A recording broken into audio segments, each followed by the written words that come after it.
আপনারা সবাই সচেতন, সবাই জানেন বর্তমানে বাংলাদেশের কয়েকটি জেলা পানির তলে তলিয়ে আছে। কি জানা আছে না নাই? কুমিল্লা, ফেনী, লক্ষ্মীপুর, চট্টগ্রামের বিভিন্ন অঞ্চল, বিভিন্ন জেলা পানির তলায় তলিয়ে আছে।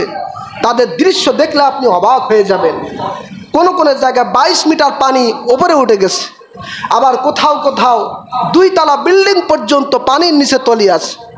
একটু চিন্তা করেছেন, যেখানে 2 তলা বিল্ডিং পানির নিচে তলিয়ে যায় সেখানে মানুষদের কি অবস্থা, কি হাহাকার। সবাই তো আর 2 তলা বিল্ডিং এর উপরে উঠতে পারে না, পারে? এবং তাদের অধিকাংশ ঘর বাড়ি হচ্ছে টিন শেড, 1 তলা। কাজে তাদের অবস্থা খুবই করুণ।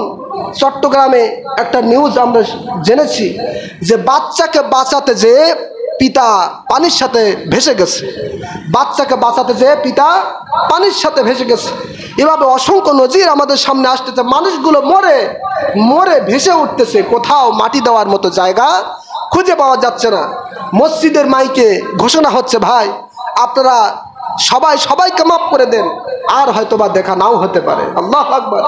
কত অসহায় একজন গর্ভধারিণী একজন মহিলা নদীতে ভেসে যাচ্ছে, পাশে কিছু মানুষ দাঁড়িয়ে রয়েছে।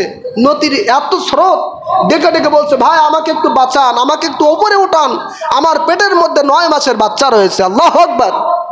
কত কঠিন, কত করুণ অবস্থা চলতেছে। সুতরাং মুসলমান হিসাবে আমাদের সকলের দায়িত্ব, কর্তব্য হলো তাদের পাশে দাঁড়ানো। ঠিক কিনা বলেন?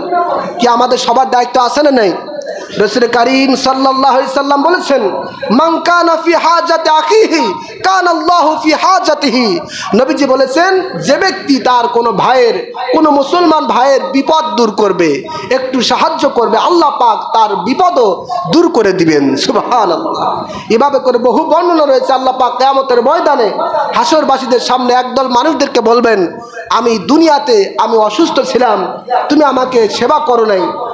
বান্দা বলবে, আল্লাহ ওয়া আনতা রব্বুল আলামিন, আপনি তো রব্বুল আলামিন, আপনি তো প্রভু, আপনি তো মালিক, আপনি তো কখনো অসুস্থ হন না। আল্লাহ পাক বলবেন, তুমি বোঝো নাই, তোমার পাশে একজন মানুষ অসুস্থ ছিল, খুব কষ্টের মধ্যে দিন কাটাতেছিল, তুমি যদি তাকে সেবা করতে তাহলে ওই অসুস্থ মানুষের কাছে আমি আল্লাহ তাআলাকে পেয়ে যেতে। সুবহানাল্লাহ। তোমার পাশে অসহায় মানুষ ছিল, ক্ষুধার্ত ছিল, তাদের মুখে যদি কিছু দিতে তাহলে আজকে তার প্রতিদান কিয়ামতের ময়দানে আমি আল্লাহ তাআলার কাছে পেয়ে যেতে। সুবহানাল্লাহ। সুতরাং আসুন আমরা সে সমস্ত ভাইদের প্রতি সাহায্যের হাত বাড়িয়ে দেই এবং সর্বোচ্চ আমরা সহযোগিতা করব। আল্লাহ পাক যেন আমাদের সামান্য কিছু দানের বদলাতে আল্লাহ পাক যেন তাদেরকে কিছুটা হলেও আহসান করেন, কঠিন বিপদ থেকে আল্লাহ পাক যেন রক্ষা করেন। এবং যারা এই বিপদগ্রস্ত রয়েছে, পানি বন্ধ হয়ে এখনো পর্যন্ত বহু হাজার হাজার মানুষ পানির মধ্যে রয়েছে, উদ্ধার কর্মীরা সামনে পাচ্ছে না, আল্লাহ পাক যেন তাদেরকে অতি দ্রুত একটা সুন্দর পরিবেশ, সুন্দর জায়গা যেন আল্লাহ পাক আসার তৌফিক দান করেন।